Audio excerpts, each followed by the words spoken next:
안녕하세요, 여러분. 자본주의 생존자입니다. 오늘은 많은 분들이 궁금해하는 2026년 기준 5억 원이 실제로 가지는 구매력과 의미에 대해 깊이 있게 다뤄보려고 합니다. 5억 원은 단순한 숫자가 아니라 많은 분들에게는 반평생의 저축 끝에 도달하는 목표 금액이기도 하고, 또 어떤 분들에게는 부동산 투자나 자산 관리의 기준점이 되기도 하는 매우 중요한 금액입니다. 하지만 이 5억 원이라는 금액이 과연 2026년 지금 시점에서는 실제로 얼마나 많은 가치를 가질까요? 명목적인 5억 원과 실질적인 구매력 사이에는 어떤 차이가 있을까요? 오늘 이 영상에서는 2026년 현재의 경제 상황을 바탕으로 5억 원의 진짜 의미를 파헤쳐 보겠습니다. 5억 원의 명목적 가치 vs 실질적 구매력. 먼저 가장 기본적인 질문으로 시작해 봅시다. 5억 원은 과연 얼마일까요? 숫자로는 5억 원입니다. 하지만 이 숫자가 가지는 실질적인 가치는 시간에 따라 계속 변해왔습니다. 2026년 현재 한국의 소비자 물가 상승률, 즉 인플레이션율은 1.8%에서 2.1% 사이로 예상되고 있습니다. 이는 무슨 의미일까요? 바로 2025년 말에 5억 원이 가졌던 구매력이 2026년에는 약 4.90억 원에서 4.91억 원 수준으로 감소한다는 의미입니다. 간단히 말해서 2025년 말에 5억 원으로 살 수 있었던 상품들이나 서비스를 2026년에는 동일한 5억 원으로는 조금 못 산다는 뜻이죠.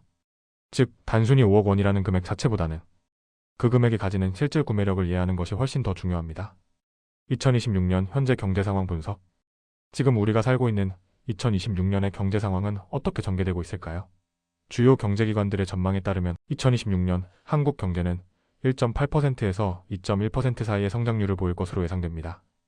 이는 2025년의 1.0% 성장률에 비해서는 상당히 개선된 수치입니다. 하지만 여기서 중요한 건 물가 상승률입니다.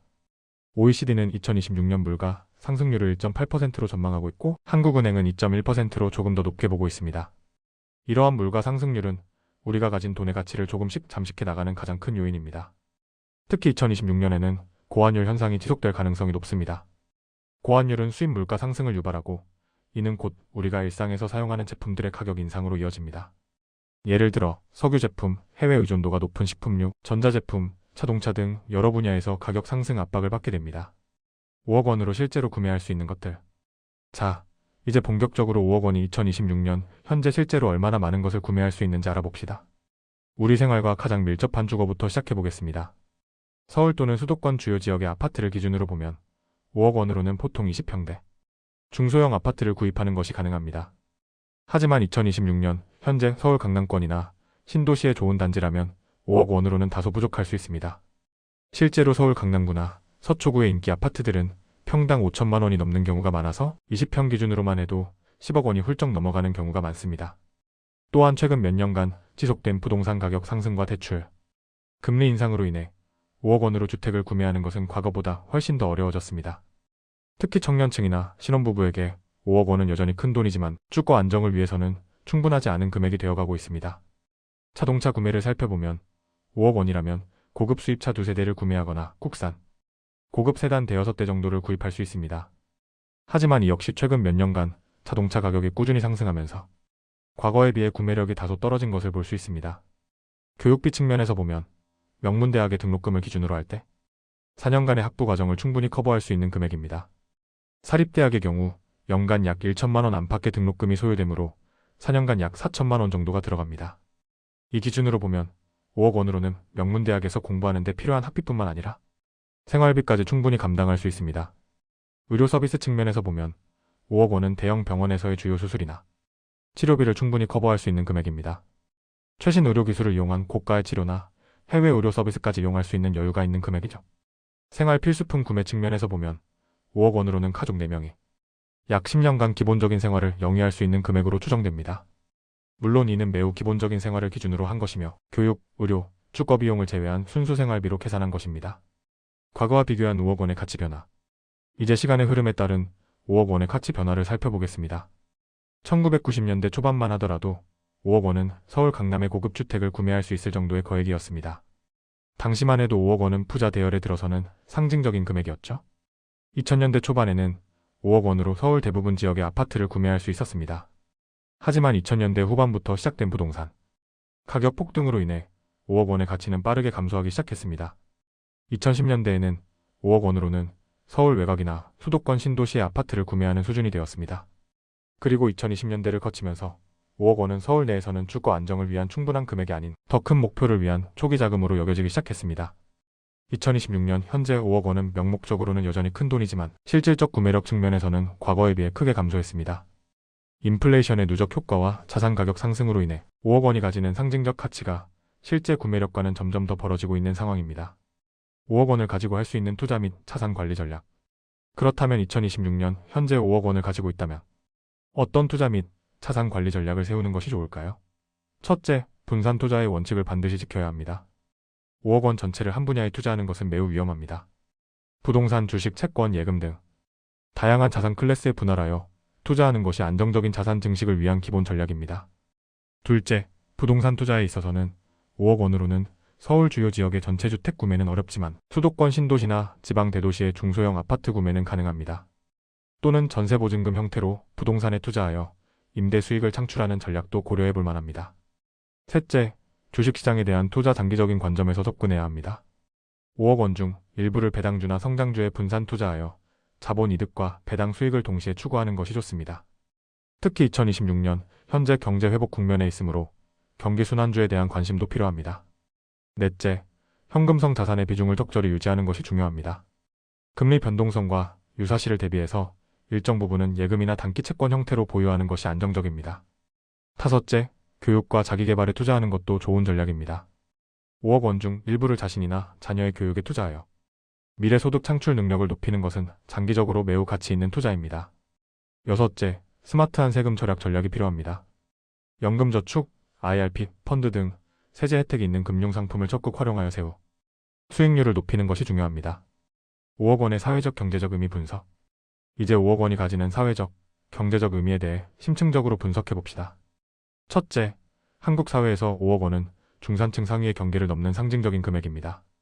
통계청 자료에 따르면 한국 가구의 평균 자산은 약 4.7억 원대로 추정되므로 5억 원은 평균 이상의 자산을 보유하고 있다는 의미이기도 합니다. 둘째, 5억 원은 경제적 자유로 향하는 첫발을 내딛는 금액으로 볼 수 있습니다. 완전한 경제적 자유를 의미하지는 않지만 적어도 생계 걱정 없이 안정적인 삶을 영위할 수 있는 기반이 됩니다. 셋째, 5억 원은 세대 간 격차를 보여주는 지표이기도 합니다. 어르신 세대에게 5억 원은 평생 저축의 결실인 반면 MZ세대에게는 이를 마련하는 것이 매우 어려운 현실이 되었습니다. 이는 자산 형성에 있어 세대 간 불균형이 심화되고 있음을 보여주는 증거입니다. 넷째, 5억 원은 한국 사회의 자산 구조 변화를 반영합니다. 과거에는 부동산이 자산의 절대 다수를 차지했지만 현재는 금융자산 비중이 점차 증가하고 있습니다. 5억 원을 가진 사람들은 더 다양한 자산 형태로 포트폴리오를 구성하고 있습니다. 다섯째, 5억 원은 경제 불확실성 시대의 안전망 역할을 합니다. 글로벌 경제의 불안정성, 국내 경제의 구조적 문제 등 다양한 리스크 속에서 5억 원이라는 안전자산은 개인과 가정에게 심리적 안정감을 제공합니다. 금융시장에서의 5억 원 위상. 금융시장에서 5억 원은 어떤 위상을 가질까요? 은행 예금 측면에서 보면 5억 원 전액을 예금한다면 연간 약 1,000만 원 내외의 이자, 수익연 2% 기준을 기대할 수 있습니다.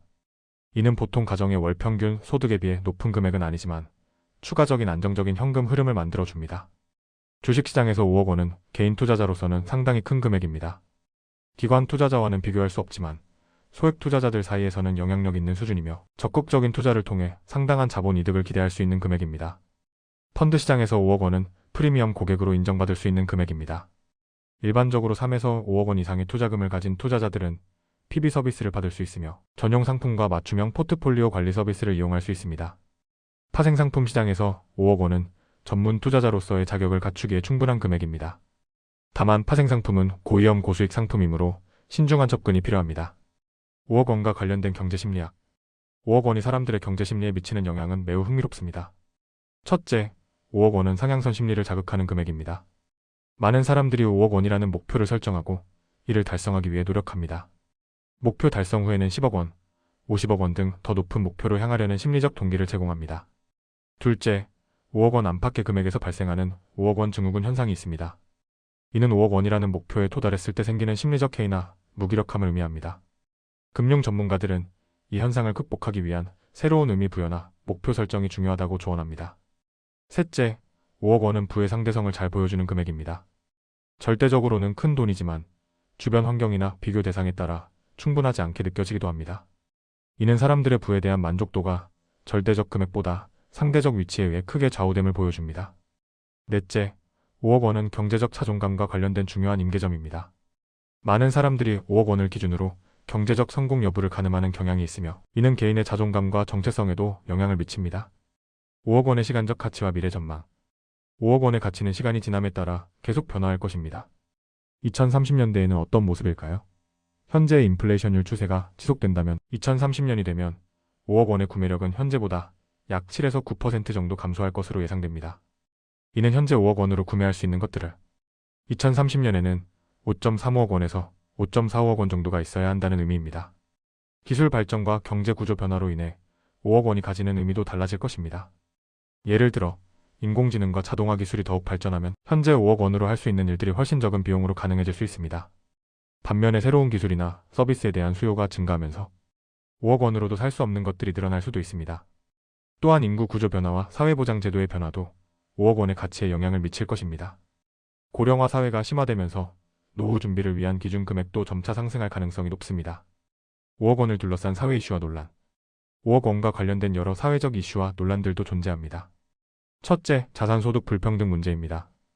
5억 원 이상의 자산을 가진 가구와 그렇지 못한 가구 간의 격차가 점점 더 벌어지고 있습니다. 이는 자산시장의 수익률이 임금 상승률을 초과하는 현상이 지속되기 때문입니다. 둘째, 젊은 세대의 자산 형성 곤란 문제입니다. 5억 원을 마련하는 것이 과거 세대에 비해 훨씬 더 어려워졌다는 젊은 세대들의 어려움이 있습니다. 주택 가격 상승, 불안정한 고용시장 등 다양한 요인이 복합적으로 작용하고 있습니다. 셋째, 세금 정책과 관련된 논란입니다. 자산소득에 대한 세금 정책, 상속세 등이 5억 원 이상의 자산을 가진 사람들에게 미치는 영향에 대한 사회적 논의가 활발합니다. 넷째, 금융 소외 문제입니다. 5억 원을 마련하지 못한 사람들이나 금융 시스템에 접근하기 어려운 계층에 대한 사회적 안전망 강화의 필요성이 제기되고 있습니다. 실제 사례를 통한 5억 원 분석. 실제로 5억 원을 가진 사람들은 어떤 생활을 하고 있을까요? A씨 45세, 중견기업 부장의 경우 20년간의 회사 생활과 부동산 투자를 통해 5억 원대의 자산을 형성했습니다. 그는 이 자산을 안정적인 현금 흐름 창출을 위해 연기금과 배당주에 분산 투자하고 있습니다. 그에게 5억 원은 퇴직 후 안정적인 노후를 준비하는 발판입니다. B씨 32세, IT 스타트업 대표는 창업 성공과 M&A를 통해 5억 원의 자산을 마련했습니다. 그는 이 자산을 사업제 도약과 신규 프로젝트 투자에 사용하고 있습니다. 그에게 5억 원은 새로운 도전의 원동력입니다. C씨 58세, 자영업자는 평생 절약과 부동산 투자로 5억 원을 모았습니다. 그는 이 자산으로 은퇴 후 여생을 안정적으로 보낼 계획입니다. 그에게 5억 원은 평생 노력의 결실입니다. D씨 26세, 프리랜서는 암호화폐 투자와 부업으로 5억 원을 마련했습니다. 그는 이 자산을 추가 투자와 교육에 활용하며 더 큰 성장을 꿈꿉니다. 그에게 5억 원은 새로운 가능성의 시작입니다.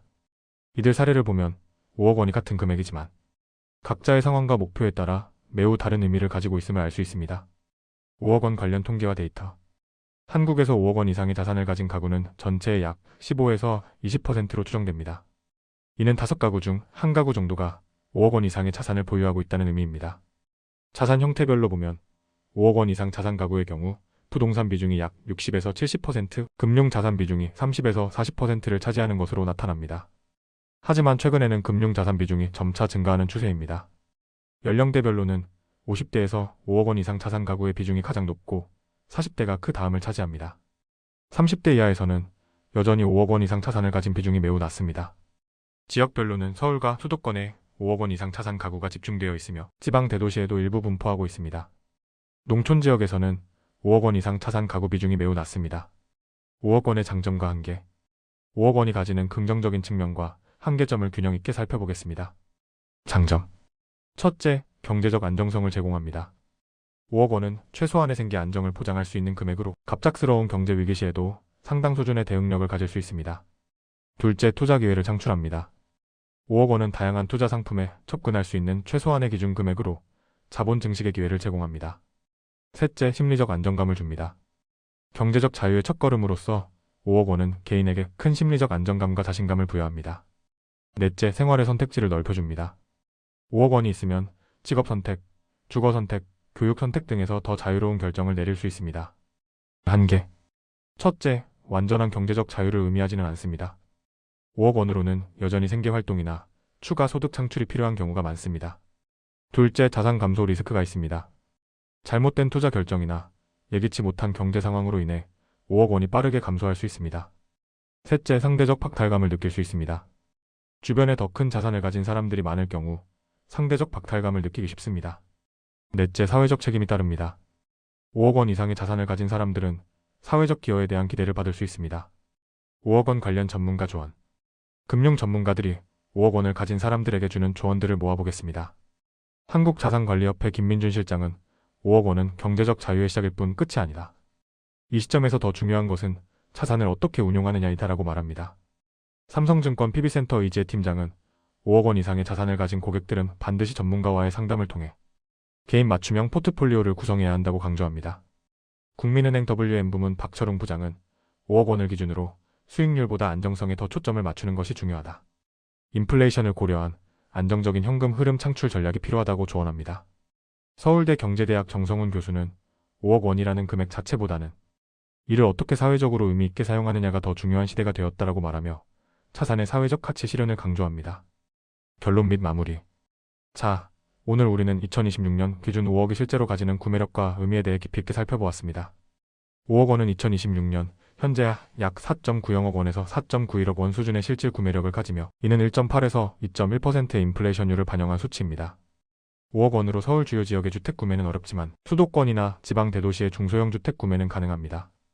또한 자동차, 교육, 의료, 생활비 등 다양한 분야에서 상당한 구매력을 발휘할 수 있는 금액입니다. 시간의 흐름에 따라 5억 원의 가치는 계속 변화해 왔습니다. 1990년대에는 서울 강남의 고급 주택을 구매할 수 있을 정도의 거액이었지만 2026년 현재는 명목적으로는 여전히 큰 돈이지만 실질적 구매력은 크게 감소했습니다. 5억 원을 가지고 있다면 분산 투자, 부동산 투자, 주식 투자 등 다양한 자산 관리 전략을 세우는 것이 중요합니다. 또한 5억 원은 한국 사회에서 중산층 상위의 상징적인 금액이며 경제적 자유로 향하는 첫발을 내딛는 금액으로 볼 수 있습니다. 미래에는 기술 발전, 경제 구조 변화, 인구 구조 변화 등으로 인해 5억 원이 가지는 의미가 계속 변화할 것입니다. 현재의 인플레이션 추세가 지속된다면 2030년에는 5억 원이 실질 가치는 현재보다 7에서 9% 정도 감소할 것으로 예상됩니다. 5억 원은 경제적 안정성, 투자 기회, 심리적 안정감, 생활의 선택지 확대 등 많은 장점을 가지지만 완전한 경제적 자유를 의미하지는 않으며 자산 감소 리스크와 상대적 박탈감 등의 한계도 가지고 있습니다. 결론적으로 2026년 기준 5억 원은 여전히 상당히 큰 금액이지만 그 가치와 의미는 시간의 흐름과 경제 환경 변화에 따라 계속 변화하고 있습니다. 중요한 것은 5억 원 그 자체보다는 이를 어떻게 현명하게 관리하고 활용하느냐일 것입니다. 여러분도 5억 원이라는 목표를 가지고 있다면 단순히 숫자에 집착하기보다는 그 금액이 실제로 가져다 줄 수 있는 삶의 질과 경제적 안정성에 대해 고민해 보시기 바랍니다. 그리고 5억 원을 달성하셨다면 그 이후의 삶을 어떻게 설계할지에 대한 깊은 성찰이 필요할 것입니다. 오늘 영상이 여러분의 경제적 성장과 자산 관리에 작은 도움이 되었기를 바랍니다. 오늘 영상 여기까지입니다. 유익하셨다면 좋아요, 구독, 알림 설정 부탁드리고 행복한 하루 되시길 바랍니다. 감사합니다.